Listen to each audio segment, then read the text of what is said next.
जय भीम. आपण सर्वजण बघतो सोशल मीडियावर आता बऱ्याच वेगवेगळ्या जातीचे रील स्टार आहेत, पण हे सुद्धा जातीवाद करतात. आता तुम्ही बोलाल की हे कसं काय जातीवाद करतात, तर एक गोष्ट लक्षात ठेवा, ह्या भारताचा बाप आहे ना बाबासाहेब आंबेडकरच आहे.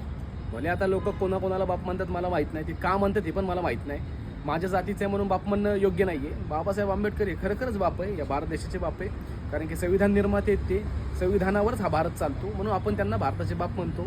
प्लस बाबासाहेबांनी एवढं शिकवून सवरून या सर्व जातीतल्या धर्मातल्या लोकांना एकत्र ठेवलं.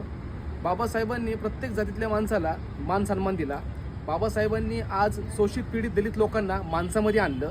पण तरीसुद्धा सोशल मीडियावर असणारे जे काही मुली वगैरे असतील इतर जातीच्या इतर धर्मातील, त्यासुद्धा जातीवाद करतात. आता त्या कशा प्रकारे जातीवाद करतात ते मी तुम्हाला सांगतो.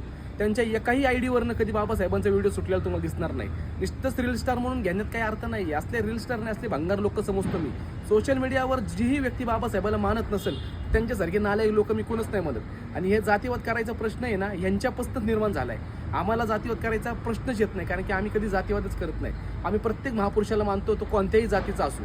आम्ही कधीच असं बघत नाही की हा ह्या जातीचा आहे, हा त्या जातीचा आहे, बिलकुल नाही. पण तुम्ही लोक नेहमीच बाबासाहेबांना जातीचाच म्हणून बघता, म्हणून तुम्ही स्टेटससुद्धा कधी बाबासाहेबाची ठेवत नाही. 14 एप्रिल आली तरी पण तुम्ही जातीवाद करता. आणि हरामखोरांनो, हे तुम्ही आत्ता करताय, पण येणाऱ्या काळामध्ये तुमच्या संग ज्या गोष्टी होतील ना ते आम्ही बी सांगू शकत नाही. त्याच्यामुळे मी आहे ना सांगतो सर्वांना की जातीवाद करू नका. एवढंच बोलतो आणि इथंच थांबतो. जय भीम, नमो बुद्धाय, जय महाराष्ट्र.